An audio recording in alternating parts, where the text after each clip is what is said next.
Good afternoon everyone. Ambition nursing classes में आपका बहुत बहुत स्वागत है। और आज हम लोग जो टॉपिक पढ़ेंगे उस टॉपिक का नाम है मेनिंजाइटिस। कल हम लोगों ने इंक्रीज्ड इंट्राक्रेनियल प्रेशर जो डिसऑर्डर था उसे कंप्लीट कर लिया था और आज हम लोग मेनिंजाइटिस को कंप्लीट करेंगे और उसके साथ साथ एन्सेफेलाइटिस को भी पढ़ेंगे। तो बात कर लेते हैं मेनिंजाइटिस की। तो मेनिंजाइटिस क्या होता है, तो हम लोगों ने अभी इसके जो एनाटॉमी था, एनाटॉमी पोर्शन में पढ़ा था हम लोगों ने।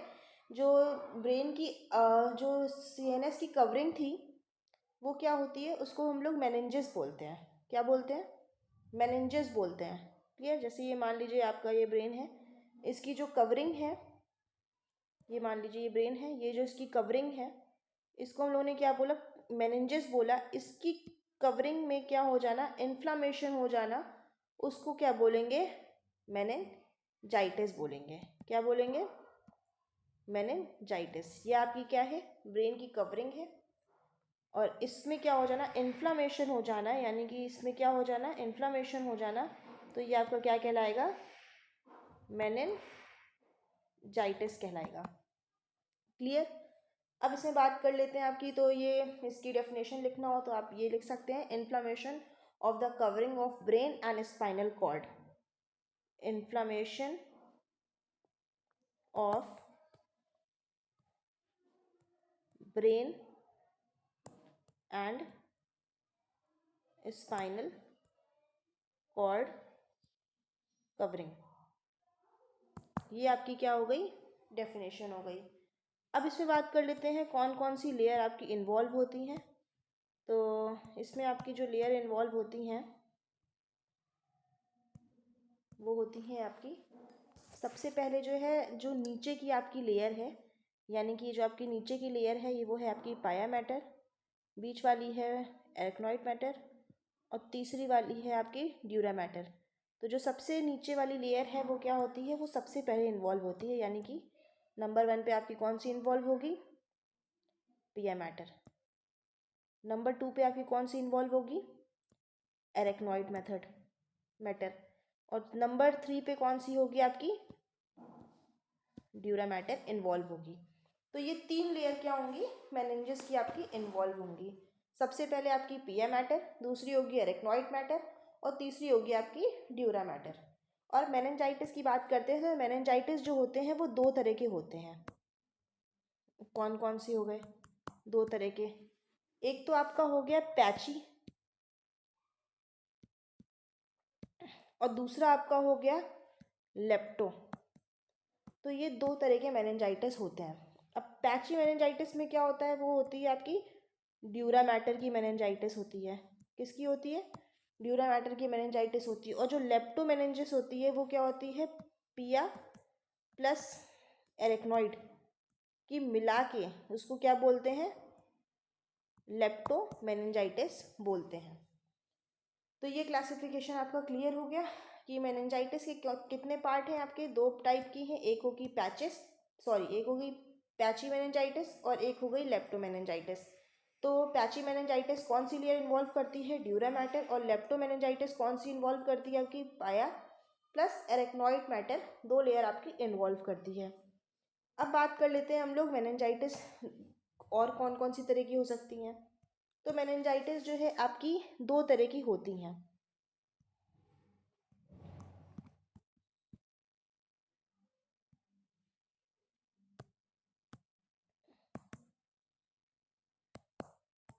एक हो गई आपकी सेप्टिक और दूसरी हो गई एसेप्टिक। सेप्टिक में क्या होता है? सेप्टिक में आपका पस जो होता है वो प्रेजेंट होगा और इसमें क्या होता है, पस जो होता है वो एब्सेंट होता है। सेप्टिक मतलब इन्फेक्शियस, तो इन्फेक्शियस में क्या होगा, पस आपका प्रेजेंट होगा और इसमें क्या होगा, पस एब्सेंट होगा। तो ये किस वजह से होता है? Due to bacteria. ये किस लिए होगा आपका? बैक्टीरिया की वजह से ये होता है। और ये किस वजह से होता है? ये ड्यू टू होता है वायरसेस। क्लियर? ये दोनों चीज़ें अलग अलग हैं। सेप्टिक जो होगी वो बैक्टीरिया की वजह से होगा और उसमें पस होगा, और जो एसेप्टिक होगी वो किस में पस नहीं होगा, और वो किसकी वजह से होगा, वायरस की वजह से होगा। ये जो मोस्ट कॉमन है वो किस में है, मोस्ट कॉमन जो है ये किस में है, एडल्ट में है और ओल्ड एज में होता है। और ये मोस्ट कॉमन किस में होता है, चाइल्ड में होता है। क्लियर। तो ये दोनों चीज़ें बात हो गई हैं, तो इसको भूलिएगा मत। बहुत ही इजी क्लासिफिकेशन है इसका कि जो सेप्टिक मेनिंजाइटिस है उसमें पस प्रेजेंट होगा क्योंकि इन्फेक्शियस है, और एसेप्टिक भी है लेकिन इन्फेक्शियस है, लेकिन इसमें पस प्रेजेंट नहीं होता है। और ये किससे होती है, वायरस से होती है, और ये मोस्ट कॉमन किस में होती है, चिल्ड्रन में होती है। और वही आपकी जो सेप्टिक है उसमें बैक्टीरिया की वजह से होती है, पस प्रेजेंट होता है। और मोस्ट कॉमनली किस में होती है, एडल्ट और ओल्ड एज में ये होती है। तो अब हम लोग बात कर लेते हैं कॉजेज़ कि इनके क्या क्या कॉजेज़ हैं। ये इमेज जो आ रही है वो उसके दो साइन है इम्पॉर्टेंट, उसको पढ़ाना चाहते हैं इसलिए उसको बार बार साइड कर रहे हैं, तो आपको दिखा के बताएंगे। सबसे पहले हम लोग कॉज की बात कर लेते हैं। तो अभी तक हम लोगों ने टाइप्स पढ़ लिए, अब कॉज की बात करते हैं कि कॉजेज़ क्या हैं इसके। तो कॉजेज़ में आ जाइए। तो सबसे पहला जो कॉज है वो क्या है आपका, सबसे पहला आपका कॉज जो है वो है बैक्टीरियल कॉज है। क्लियर। अब बैक्टीरियल कॉज किस में होता है, तो बैक्टीरियल जो होता है आपका, वो जो बैक्टीरिया जो आपका रिस्पॉन्सिबल होता है वो सबसे पहले जो चिल्ड्रन में है वो क्या है, अगर चिल्ड्रन में बात कर लें तो वो आपका है मोस्ट कॉमन जो है आपका group A, beta haemolytic streptococci. Clear. और अगर एडल्ट में बात कर लें हम लोग, तो एडल्ट में आपका जो मोस्ट कॉमन है वो कौन सा है, मेनिंजो कोकल बैक्टीरिया, या फिर इसे हम लोग नाइजीरिया मेनिंजाइटिस भी बोल सकते हैं। और जो स्पेशल सिम्टम है इसका वो क्या है, स्पेशल सिम्टम जो देखा जाता है वो देखा जाता है रेड पैचेस देखे जाते हैं, कहाँ पे, seen in chest and back of abdomen, यानी कि छाती पे और छाती के पीछे देखा जाता है। और एक जो इसका स्पेशल सिम्टम है ग्रुप ए हीमोलिटिक स्ट्रेप्टोकोकाई का, वो क्या है, जॉइंट और मसल पेन होता है। Clear. Due to this bacteria. तो ये आपका क्या हो गया, चाइल्ड और एडल्ट की बात हो गई। अब दूसरी बात कर लेते हैं हम लोग ओल्ड एज की। तो ओल्ड एज में हम लोग बात करते हैं, तो ओल्ड एज में जो आपका मोस्ट कॉमन बैक्टीरिया है वो कौन सा है, ओल्ड एज में जो आपका मोस्ट कॉमन बैक्टीरिया है वो है आपका स्ट्रेप्टोकोकस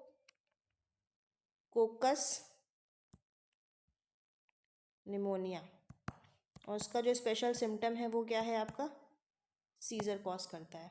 और अगर अदर बैक्टीरिया की बात कर लें तो ट्यूबर कुलर मेनिंजाइटिस, और ये किसकी वजह से होता है, टीबी की वजह से होता है।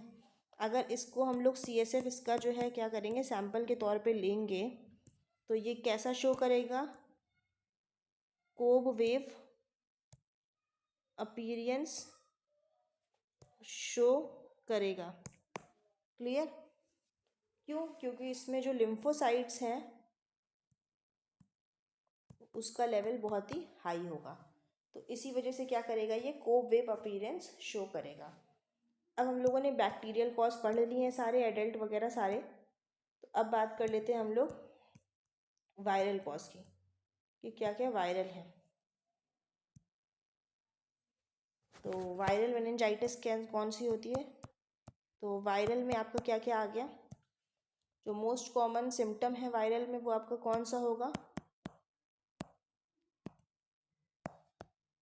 Abdomen pain. और मोस्ट कॉमन जो आपका वायरस है वो क्या है आपका, तो ये दो तरह के, एक तो हर्पीस सिम्प्लेक्स वायरस, एक टाइप ए में आता है और एक आता है टाइप बी में। तो टाइप ए में आपका एडल्ट है और टाइप बी में आपका क्या है, चाइल्ड है। क्लियर। और आगे बात कर लेते हैं फंगल मेनिंजाइटिस की।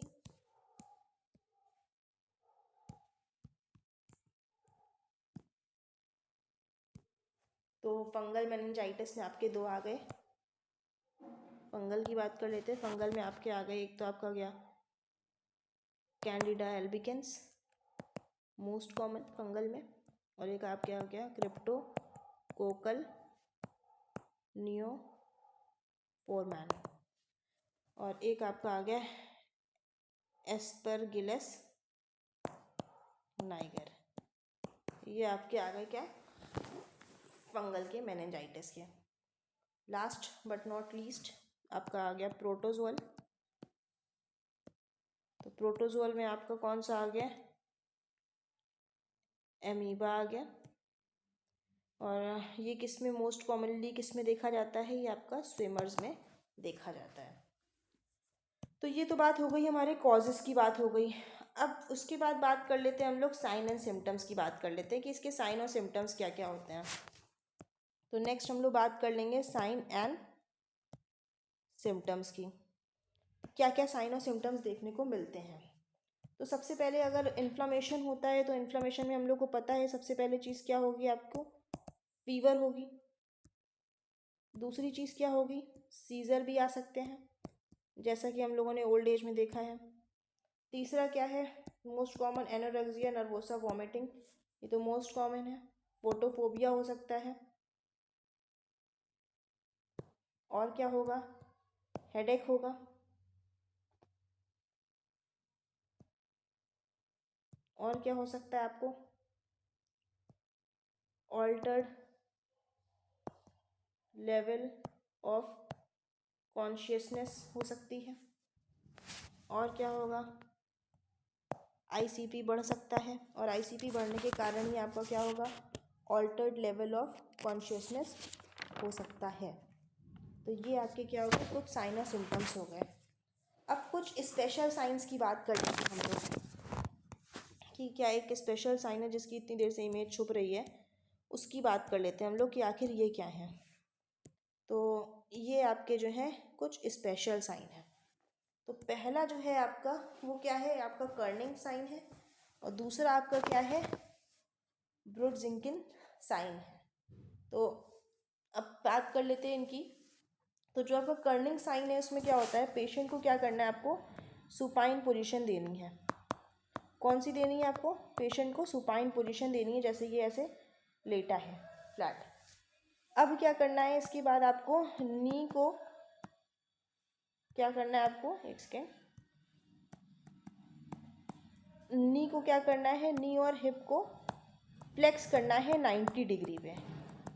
ठीक है। अब ड्यूरिंग एक्सटेंड, अगर एक्सटेंड के दौरान पेन होता है कहाँ पे, हैमस्ट्रिंग मसल्स पे, तो इसका मतलब क्या है, कर्निंग साइन क्या है, पॉजिटिव है। क्लियर। तो ये आपको क्या हो गया, कर्निंग साइन है, यानी कि पेशेंट को आपने सुपाइन पोजीशन दिया, जो आपका हिप है और नी है उसको क्या किया, फ्लेक्स किया किस पे, 90 डिग्री पे। यहाँ 90 डिग्री पे आपका ये फ्लेक्स्ड हुआ। अगर इसके फ्लेक्शन के दौरान अगर यहाँ पे क्या होता है, पेन होता है, तो इसका मतलब ये क्या है, पॉजिटिव है। कर्निंग साइन आपका क्या है, पॉजिटिव है और मेनिंजाइटिस प्रेजेंट है। अब बात कर लेते हैं ब्रुडजिंकिन साइन की। इसमें भी आपको क्या करना है, सेम सुपाइन पोजीशन देनी है।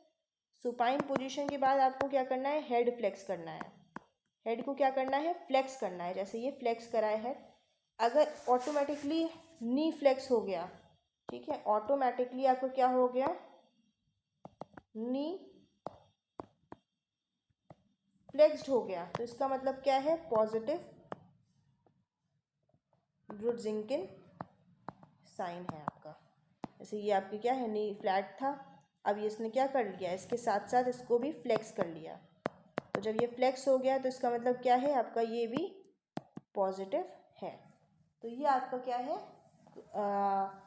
कर्निंग साइन और ब्रुडजिंकिन साइन दोनों चीज़ें हैं आपकी। तो ये इन दोनों में आपको कोई डाउट नहीं होना चाहिए। लोग कंफ्यूज हो जाते हैं, तो उसमें कंफ्यूजन वाली बात नहीं, दोनों में ही सुपाइन पोजीशन देते हैं। कर्निंग साइन में नी को एक्सटेंड करते हैं और ब्रुडजिंकिन साइन में आपका किसको फ्लेक्स करते हैं, हेड को फ्लेक्स करते हैं। क्लियर। अब बात कर लेते हैं इनके डायग्नोसिस की। तो डायग्नोसिस इसकी मुश्किल नहीं है, इजीली हो जाता है। कंफर्मेशन इसका है लंबर पंचर से, पर सबसे पहले अगर पेशेंट आएगा तो आपको उसकी हिस्ट्री लेनी है और फिज़िकल एग्जामिनेशन करना है। फिर उसके बाद सीबीसी लेनी है, जिसमें डब्ल्यूबीसी आपको क्या होगा, डब्ल्यूबीसी का लेवल हाई दिखाएगा। सीटी स्कैन, एमआरआई सब कर सकते हैं, पर जो आपका लंबर पंचर है वो क्या है आपका, कन्फर्मेटरी है। क्लियर। अब इसमें आपको क्या होगा, सीएसएफ एनालिसिस करेंगे। तो सीएसएफ एनालिसिस में आपके अगर बैक्टीरिया होगा तो, और वायरल होगा तो कौन कौन सी चीज़ें आएंगी। तो बैक्टीरिया होगा तो आपको क्या आएगा, बैक्टीरिया होगा तो आपका क्लाउडी सा आएगा अपीयरेंस, क्योंकि पस प्रेजेंट होगा। ग्लूकोज क्या होगा आपका, कम होगा, और प्रोटीन होगा आपका ज़्यादा। और यही वायरल होगा तो क्लियर फ्लूइड होगा, क्योंकि पस एब्सेंट होगा। ग्लूकोज तो आपका नॉर्मल होगा, पर प्रोटीन आपका क्या आएगा, इंक्रीज आएगा। तो ये आपका लंबर पंचर में पता चल जाएगा कि कौन सा मेनिंजाइटिस है। अब इसके मैनेजमेंट की बात कर लेते हैं हम लोग। इसका मैनेजमेंट क्या हो सकता है। तो मैनेजमेंट के तौर पे सिम्टोमेटिक ट्रीटमेंट करेंगे। सिम्टोमेटिक ट्रीटमेंट करेंगे तो सबसे पहले हम लोग क्या करेंगे, फीवर आएगा तो इंजेक्शन पीसीएम देंगे, और ताकि आईसीपी इंक्रीज ना हो, और फीवर एंटी एमेटिक दे सकते हैं। और इसका जो स्पेशल मैनेजमेंट है वो क्या है, अगर बैक्टीरियल कॉज है अगर आपका, तो क्या करेंगे हम लोग, एंटीबायोटिक देंगे। कौन सी, पिप्टास 4.5 ग्राम। क्लियर। और दूसरी कौन सी दे सकते हैं, वेंको माइसिन दे सकते हैं, जिससे क्या होता है, रेड मैन सिंड्रोम कॉज होता है। तो अगर एंटीबायोटिक स्टार्ट करने से पहले हम लोग को क्या होगा, करना होगा, एंटी सेंसिटिव टेस्ट करना, एंटी सेंसिटिविटी टेस्ट करना पड़ेगा इंट्राडर्मल के थ्रू। लेकिन अगर वायरल आपका कॉज है तो वायरल में क्या देना है आपको, वायरल में आपको देना है एसाइक्लोवीर देनी है ड्रग। और अगर फंगल है तो क्या देना है आपको, एम्फोटर्सिन भी देनी है। ठीक है। तो ये आपको क्या है, मैनेजमेंट है किसका, मेनिंजाइटिस का। और अगर प्रोटोजोअल कॉज है तो मेट्रोजेल भी दे सकते हैं।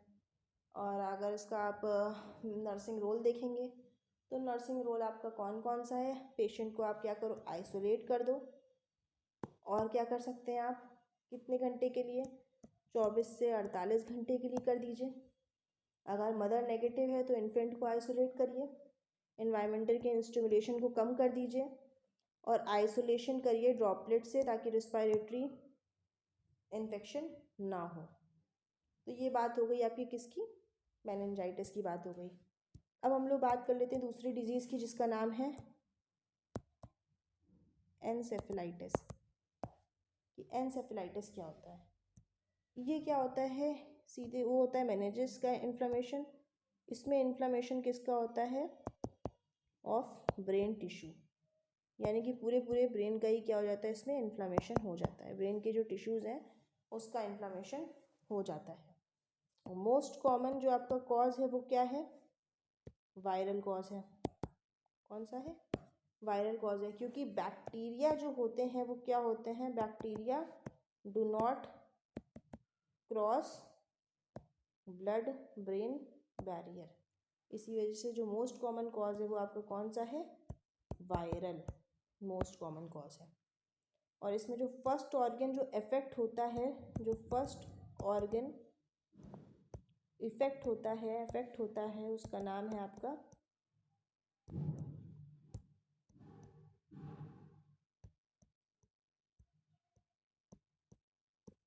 सेरिब्रम। उसके बाद कौन सा होगा आपका, ब्रेन स्टेम। तो ये आपके क्या है, ऑर्गन हैं जो अफेक्ट होते हैं। बाकी इंसेफेलाइटिस के आपके साइन सिम्टम्स और आपका मैनेजमेंट और डायग्नोसिस सब कुछ वैसा ही है जैसा आपका क्या है, मेनिंजाइटिस का है। क्योंकि उसमें आपका इन्फ्लामेशन हो रहा था मेनिंजस लेयर का, इसमें आपका ब्रेन का इन्फ्लामेशन हो रहा है, पर वे एक दूसरे से बहुत ही कनेक्टेड हैं। तो ये आपका क्या है, एक दूसरे से क्लोजली रिलेटेड है। तो आप लोग को इसमें कुछ भी अलग चीज़ लिखने की ज़रूरत नहीं है, जो आपका इसका कॉज है वही आपका उसका कॉज है। क्लियर। तो ये आपका जो है 2 टॉपिक आपके कंप्लीट हो जाते हैं। एक आपका हो जाता है मेनिंजाइटिस और दूसरा आपका हो जाता है एनसेफेलाइटिस। कल हम लोग पढ़ेंगे हेड इंजरी को और माइस्थेनिया ग्रेविस को कल और एपिलेप्सी को कल हम लोग पूरा कंप्लीट कर देंगे। तो कल 2 टॉपिक हम लोग कम्प्लीटली पढ़ लेंगे। आज इसलिए नहीं ले रहे हैं क्योंकि वो फिर वो बड़ा टॉपिक है तो आधे में रह जाएगा, इसीलिए कल हम लोग इसको पूरा कंप्लीट कर देंगे। तो हमारे चैनल के साथ साथ बने रहिएगा और चैनल को लाइक सब्सक्राइब शेयर कमेंट ज़रूर करके बताइएगा कि क्लास कैसी लगी। और कल एक क्लास लिया था जो स्लाइड्स वाली क्लास ली थी, इस पे आपको एक इशू ये आएगा, इस चीज़ पे आपको इसमें थोड़ा राइटिंग का इशू आएगा, है ना। इसमें आपको क्या आएगा, राइटिंग का थोड़ा इशू आएगा। तो राइटिंग की लिए ही मैंने पीपीटी को बनाया था, पर अभी तक कमेंट में बताया नहीं आप लोगों ने कि which method is better, PPT और राइटिंग। तो आप लोग प्लीज़ सजेशन ज़रूर दीजिएगा अपना कि आपको कौन सा मेथड अच्छा लग रहा है, तो उसी पे आगे क्लासेस कंटिन्यू करेंगे। इसमें ये अच्छा लगता है कि इसमें आपका राइटिंग वाले में आपको लिख लिख के समझाते हैं तो ज़्यादा अच्छा लगता है, पर राइटिंग ठीक बन नहीं पाती तो आपको नोट्स में थोड़ी थोड़ी प्रॉब्लम आती होगी। ठीक है, नोट्स में प्रॉब्लम आती होगी, इसमें आपको बने बनाए नोट्स मिल जाते हैं। तो बेहतर है आप जो है मुझे कमेंट करके बताएं। वैसे राइटिंग मेथड तो हमेशा ही बेस्ट होता है और बहुत जल्द हम लोग वाइट बोर्ड पे पढ़ने वाले हैं, बहुत जल्दी। तो अभी फ़िलहाल नर्वस सिस्टम तो इसी पे होगा, इसी स्मार्ट बोर्ड पे, लेकिन हम लोग वाइट बोर्ड पे भी बहुत जल्द आने वाले हैं। तो बने रहिएगा क्लास के साथ। Thank you so much.